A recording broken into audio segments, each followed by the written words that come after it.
नमस्कार। इस वीडियो में हम बीए ऑनर्स हिंदी सेमेस्टर 2 के हिंदी कविता शगुन भक्ति काव्य और रीतिकालीन काव्य में केशव दास कृत रामचंद्रिका में वनगमन वर्णन का सरल व्याख्या पढ़ने वाले हैं। वीडियो में आगे बढ़ने से पहले मैं आपको बता दूं, आपके पाठ्यक्रम में जितनी भी रचनाएं संकलित हुई हैं उन सभी पर वीडियो बनाए जा रहे हैं, जो कि हमारे चैनल पर प्लेलिस्ट में आपको मिल जाएंगे। आप उन्हें वहां से देख सकते हैं। आइए इस वीडियो को शुरू करते हैं। सर्वप्रथम इसमें एक द्रुत विलंबित नाम से दोहा है, जिसमें केशव दास जी लिखते हैं।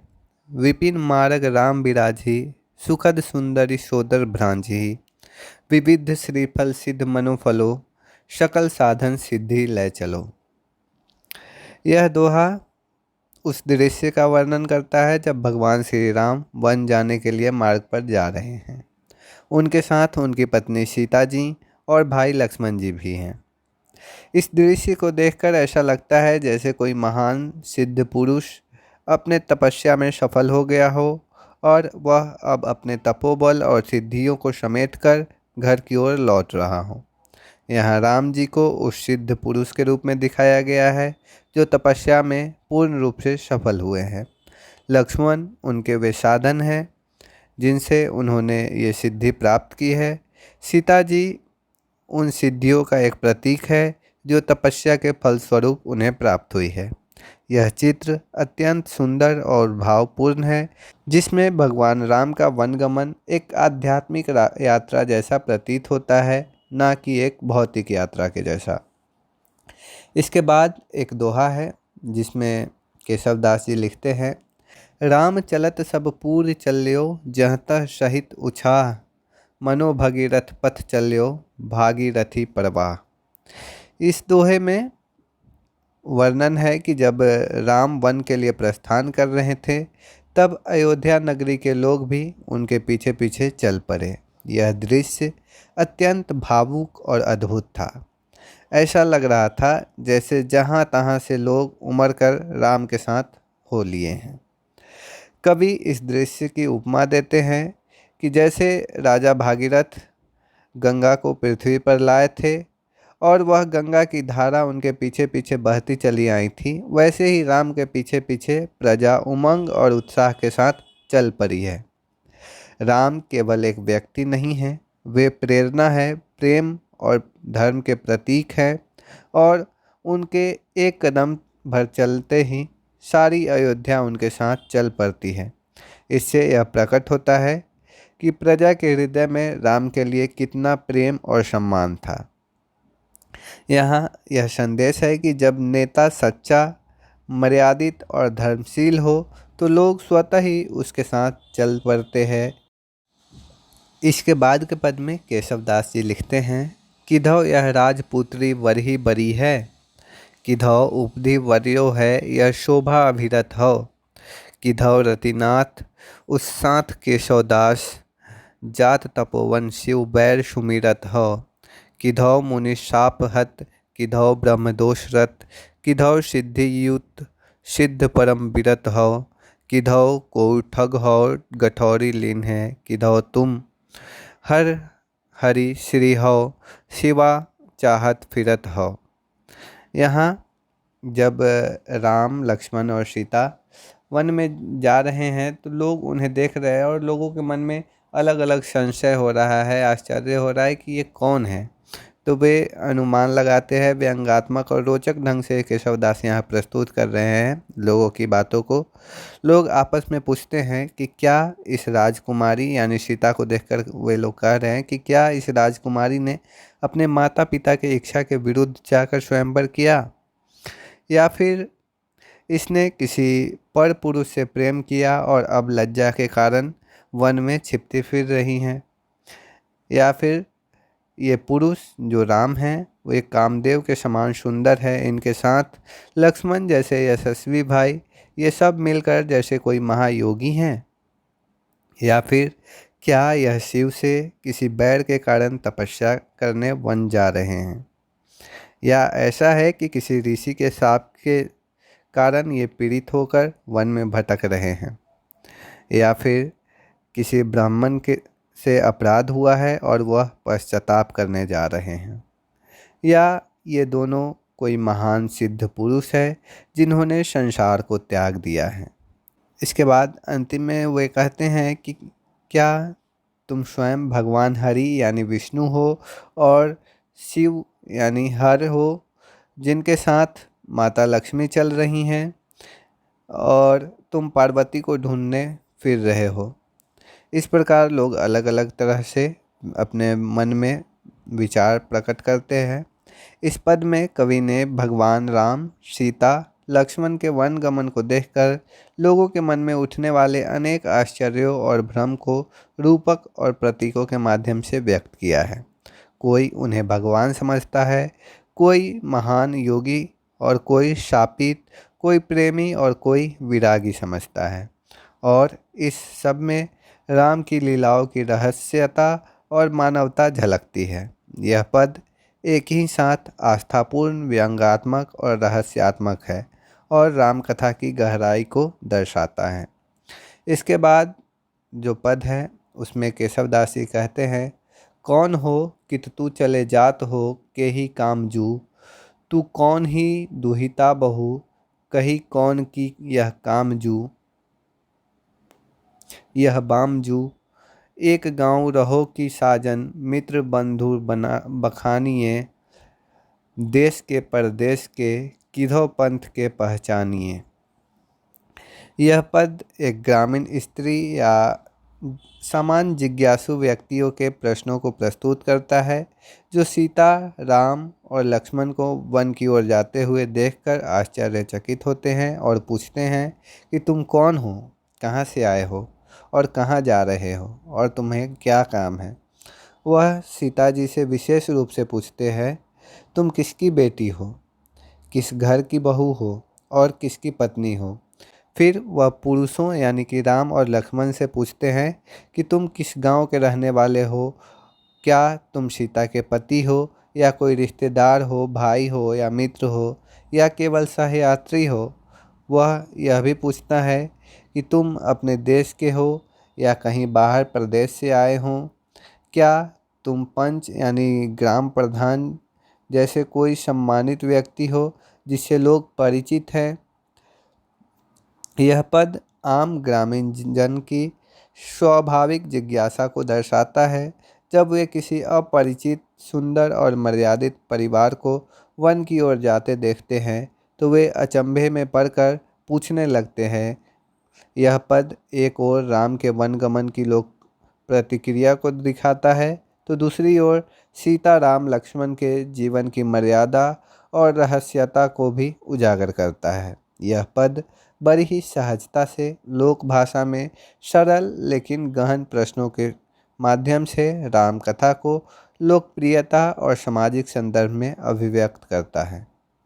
इसके बाद जो पद है उसमें केशवदास जी लिखते हैं, मेघ मंदाकिनी चारु सौदामिनी, रूप रूरे लसे देहधारी मनो, भूरी भागीरथ भारती, हंस जा अंश के है मनो, भागे भारे भनु, देवराजा लिए देवरानी मनो, पुत्र संयुक्त भूलोक में सोहिए, पक्ष यूं संधि संध्या संधि है, मनोलक्ष्य स्वच्छ प्रत्यक्ष मोहिए।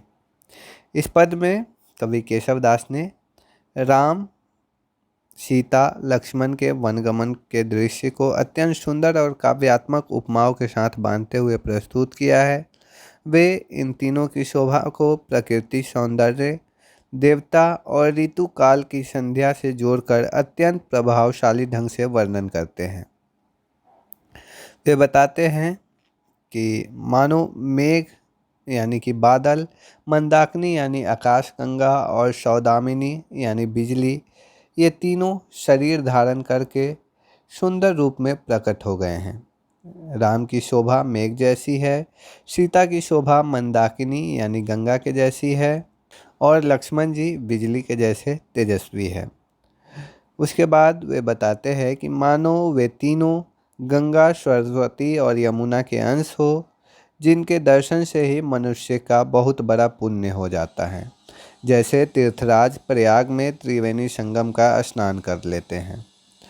उनका दर्शन करना बहुत ही दुर्लभ और सौभाग्यपूर्ण है। यह ऐसा प्रतीत होता है कि इंद्रदेव अपनी पत्नी इंद्राणी और पुत्र जयंत के साथ पृथ्वी पर आकर विचरण कर रहे हो। इतनी दिव्यता और सौंदर्य इन तीनों के रूप में दिखाई देती है। यह मानो दो पक्षों यानी पूर्णिमा और अमावस्या के तीन संध्याएं प्रातः, मध्य और सायं एकत्र होकर एक ही स्थान पर सजीव रूप में उपस्थित हो गई हैं, जिन्हें देखकर मन मोहित हो जाता है। यह पद राम, सीता, लक्ष्मण के सौंदर्य, तेज, मर्यादा का ऐसा अलौकिक चित्र प्रस्तुत करता है जिसमें उन्हें प्रकृति के रूप, तीर्थों के पुण्य और देवताओं की महिमा के समकक्ष या उससे भी श्रेष्ठ बताया गया है। जो इन तीनों के दर्शन करता है वह सौभाग्यशाली है, जैसे उसने स्वर्ग, तीर्थ और योग की सिद्धि एक साथ पाली हो। कवि केशवदास की यह काव्य कल्पना भक्ति, प्रकृति और दर्शन का अद्भुत समन्वय है। इसके बाद के पद में केशवदास जी लिखते हैं, तराग नीरहीन ते सनीर होत केशोदास, पुंडरिक झुंड भौर मंडकिलिन मंडही, तमाल वल्लरी समेत सूखी सूखी कह रहे, ते बाग फूली फूली कै समूल सूल खंड ही, चितय चकोरिनी चकोर मोर मोरनी समेत, हंस हंसनी सुकादी सारिका सबे पर है, जही जही विराम लेत रामजूत तही नहीं, अनेक भांति के अनेक भोग भाग सो बढ़े। इस पद में भगवान राम की उपस्थिति से प्रकृति में हो रहे आश्चर्यजनक परिवर्तन और वातावरण में फैले आनंद और चमत्कार को अत्यंत सुंदर और भावुक शैली में चित्रित किया गया है। यहाँ केशवदास बताते हैं कि जहाँ जहाँ राम जी जाते हैं वहाँ वहाँ सूखी झीलें और तालाब भी जल से भर जाते हैं। राम की उपस्थिति से निर्जन और शुष्क स्थानों में भी जीवन और समरसता आ जाती है। कमल के झुंडों पर भौरे आकर मंडराने लगते हैं, जैसे प्रकृति स्वयं राम की उपस्थिति का स्वागत कर रही हो। कमल और भौरों की यह गतिविधियाँ वातावरण को आनंदमय बनाती हैं। तमाल वृक्ष और उसकी लताएं जो पहले सूख कर उदास हो चुकी थी, अब धीरे धीरे फिर से जीवंत होने लगी हैं। वे बाग बगीचे जो पहले केवल फूल से भरे होने पर भी मन को सुख नहीं देते थे, अब राम के ठहरने से हर दुख का नाश करने वाले प्रतीत होते हैं। वे बाग फूलों से नहीं, शांति और रस से परिपूर्ण हो उठे हैं। चकोर चकोरनी, मोर मोरनी सभी पक्षी अपने अपने साथी के साथ मिलकर एकाग्रचित्त होकर राम की ओर निहारते हैं। हंस हंसनी, तोता, कोयल, सारिका आदि पक्षी भी मानो राम के दर्शन को शास्त्र और वेद पढ़ने जैसा पुण्य समझकर उनकी भक्ति में लग गए हैं। जहाँ जहाँ राम जी विश्राम करते हैं वहाँ वहाँ ऐसा प्रतीत होता है कि स्वयं आनंद और समृद्धि ठहर जाती हैं। उन स्थानों पर विविध प्रकार के भोग स्वतः ही उत्पन्न हो जाते हैं, भाग्य और पुण्य बढ़ जाता है और वहाँ की भूमि स्वयं धन्य हो जाती हैं। कवि केशवदास यहाँ कहना चाह रहे हैं कि भगवान राम केवल मनुष्य या राजा नहीं, बल्कि जीवन, ऊर्जा और आनंद के साक्षात स्रोत है। उनके जहाँ जहाँ चरण पड़ते हैं वहाँ प्रकृति पुनर्जीवित और प्रसन्न और आनंदमय हो जाती हैं। राम का ठहराव किसी स्थान को केवल भौतिक रूप से ही नहीं, बल्कि आध्यात्मिक रूप से भी समृद्ध करता है। इसके बाद के पद में केशवदास जी लिखते हैं, बासो मृग अंग कहे तोसो मृग नैनी सब, वह सुधाधर तुहु सुधाधर मानिए, वह द्विजराज तेरे द्विजराज राजो, वह कलानिधि तुहु कला कलित बखानिए, रत्नाकर के है दो केशव प्रकाश कर, अंबर विलास कुलवै ही तू मानिए, वाके अति शीत कर तुहु सीता शीत कर, चंद्रमासी चंद्रमुखी सब जग जानिए। इस पद में माता सीता के सौंदर्य, गुण, शील और उनके प्रभाव की चंद्रमा से तुलना की गई है। इस पद में एक स्त्री सीता जी से बात करती हैं। वह कहती हैं कि जिस प्रकार चंद्रमा को मृगाक यानी हिरण की चिन्ह वाला कहा जाता है, उसी तरह लोग तुझे मृगनयनी यानी हिरण के जैसी आंखों वाली कहते हैं। जैसे चंद्रमा को सुधाधर यानी अमृत का घर कहा जाता है, वैसे ही तू भी सुधाधर मानी जाती है। तेरे होठों से मधुरता झलकती है।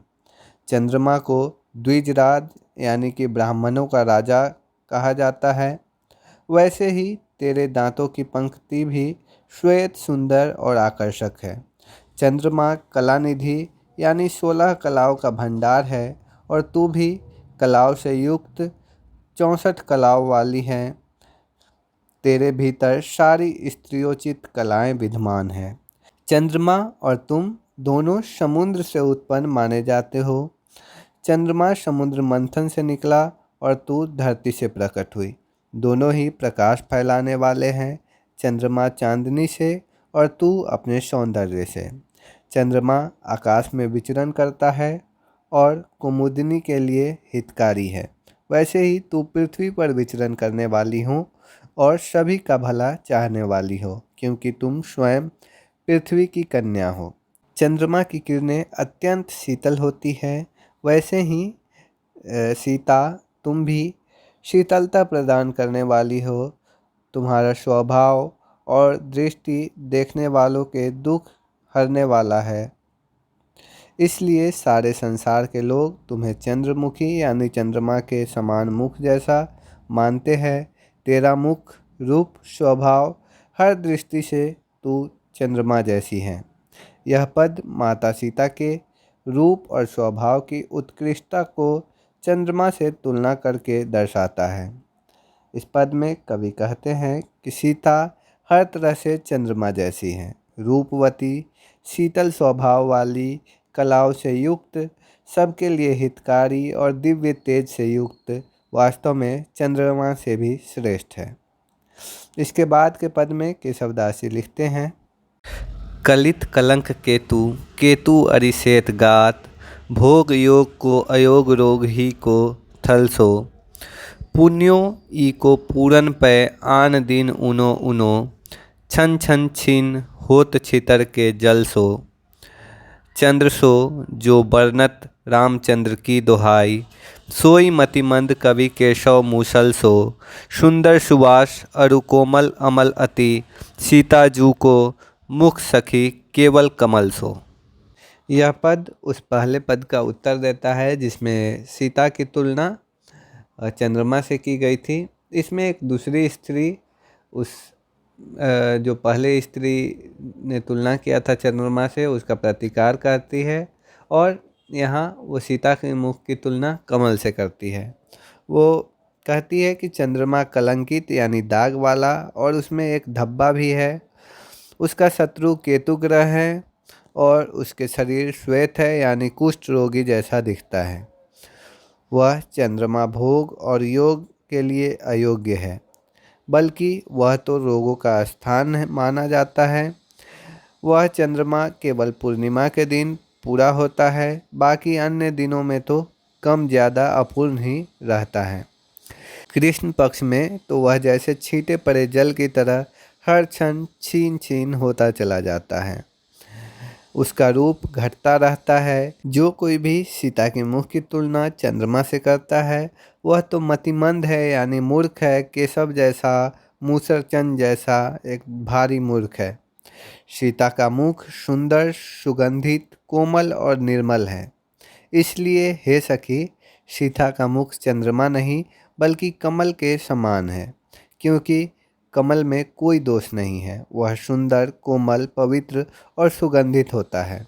इस पद में एक स्त्री कहती है कि चंद्रमा दोषों से भरा हुआ है, इसलिए सीता जैसे निर्दोष, सुंदर और पवित्र स्वरूप की तुलना उससे करना उचित नहीं। कमल ही एकमात्र ऐसा प्रतीक है जो सीता के मुख सौंदर्य के योग्य है, क्योंकि उसमें सौंदर्य, कोमलता, सुगंध और निर्मलता है, जबकि चंद्रमा में कलंक, क्षयता और रोग और अपूर्णता है। इसके बाद के पद में केशवदास लिखते हैं, एकै कहे अमल कमल मुख सीता जू को, एकै कहे चंद्र सम आनंद को कंदरी, होए जो कमल तो रैनी में न शकुचैरी, चंद जो तो बासन न होती दूती मंद रही, बासर ही कमल रजनी ही में चंद्रमुख, बाहर हो रजनी विराजय जगदम्बरी, देखे मुख भावे अन देखई कमल चंद्र, ताते मुख मुखै सखी कमलय न चंदरी। यहाँ तीसरी स्त्री की प्रतिक्रिया है जो पहले दो स्त्रियों के मतों का खंडन कर रही हैं। वह कहती हैं कि सीता के मुख की तुलना न तो केवल कमल से ठीक है और न ही चंद्रमा से, क्योंकि दोनों में कुछ सीमाएं हैं। सीता का मुख उनसे अलग, अनूठा और सर्वथा विशिष्ट है। वह कहती हैं कि कोई कहता है कि सीता का मुख निर्मल और कोमल कमल के जैसा है, कोई कहता है कि वह मुख चंद्रमा जैसा है जो आनंद देने वाला है। पर यदि मुख कमल जैसा होता तो वह रात्रि में संकुचित नहीं होता, यदि मुख चंद्रमा जैसा होता तो दिन में उसकी चमक मंद नहीं पड़ती। लेकिन यह मुख तो रात दिन दोनों में जग में प्रसिद्धि और सम्मानित है। कमल तो दिन में खिलता है और चंद्रमा रात में चमकता है, लेकिन यह मुख दोनों समय सुंदर और प्रभावी है। कमल और चंद्रमा केवल सुने जाते हैं, पर असल में देखने में वे सुंदर नहीं लगते, लेकिन यह मुख देखकर तृप्ति होती है। इसलिए हे सखी, मेरी मानना है कि इस मुख के समान मुख न तो कमल है और न ही चंद्रमा है। यह मुख अपने आप में अनूठा और सर्वश्रेष्ठ है। तीसरी स्त्री कहती हैं कि सीता के मुख की तुलना केवल कमल से या केवल चंद्रमा से करना उचित नहीं है, क्योंकि कमल रात में बंद हो जाता है और चंद्रमा दिन में फीका पड़ जाता है। पर सीता का मुख दिन हो या रात हमेशा सुंदर, मनमोहक और सबका प्रिय रहता है। इसलिए यह मुख दोनों से अलग और श्रेष्ठ है। इसके बाद एक दोहा है जिसमें केशवदास लिखते हैं, सीता नयन चकोर सखी रविवंशी रघुनाथ, रामचंद्र सिय कमल मुख भलो बन्यो है साथ। यह पद सीता के नेत्रों और उनके प्रभु रामचंद्र के बीच अद्भुत स्नेह और आकर्षण को दर्शाता है। इसमें स्त्रियां आपस में बात करती हुई कहती हैं, हे सखी, सीता की आंखें चकोर के जैसी है। चकोर पक्षी चंद्रमा का प्रेमी होता है। राम जी जो रवि वंश के राजा है यानी सूर्यवंशी है, चकोर पक्षी चंद्रमा का प्रेमी होता है, जबकि राम सूर्यवंशी है। ये दोनों तो एक दूसरे के विरोधी प्रतीत होते हैं, फिर भी सीता की आंखें रामचंद्र पर इतनी आसक्त है और रामचंद्र को देखकर सीता का मुख कमल की तरह खिल उठता है। चंद्र और कमल दोनों एक दूसरे से भले ही भिन्न हो, पर यह प्रेम और सौंदर्य का बड़ा ही सुंदर और अद्भुत मेल है। सीता की आंखें और रामचंद्र के रूप में सूर्यवंशी होने के बीच विरोध होने के बावजूद उनका प्रेम और सौंदर्य अद्भुत और मनोहारी है। यह रिश्ता बड़ा ही अनोखा और आकर्षक है।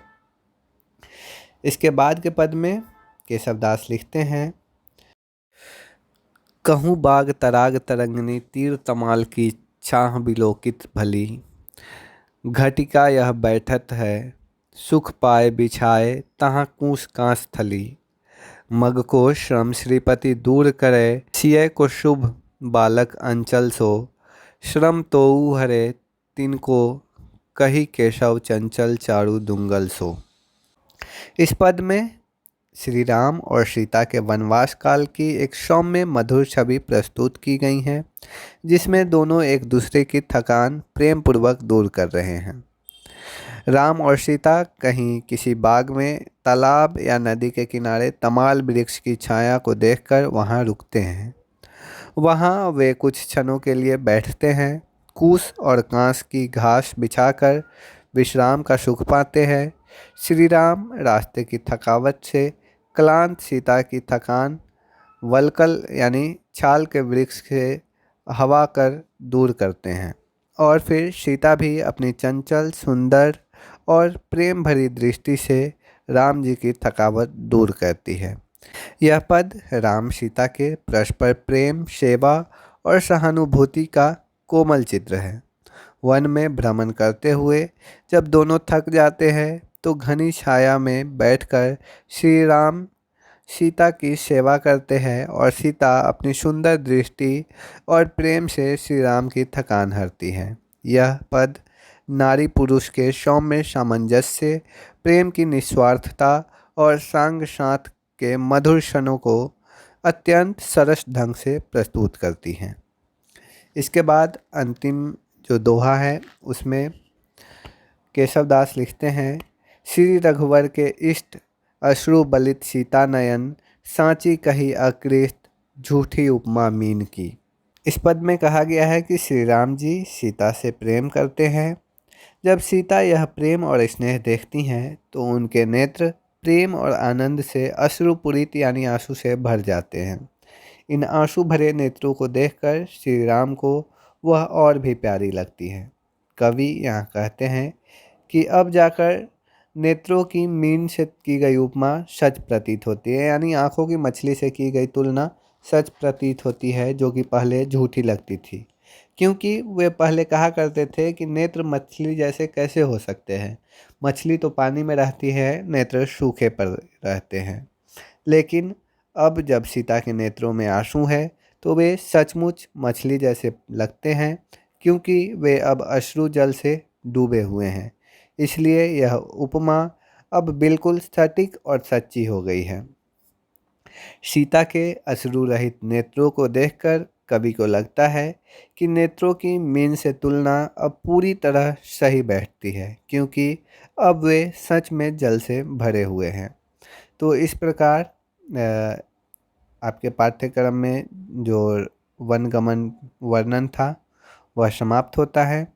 आशा करता हूँ आप इसकी व्याख्या समझ पा रहे होंगे। अगर कोई डाउट हो तो आप कमेंट सेक्शन में हमसे पूछ सकते हैं। अगर आपको इस वीडियो का PDF चाहिए तो आप हमें इंस्टाग्राम पे मैसेज कर सकते हैं। वहाँ पे मैं आपको इसका लिंक प्रोवाइड कर दूँगा, जिससे आप इस PDF को पढ़ सकते हैं।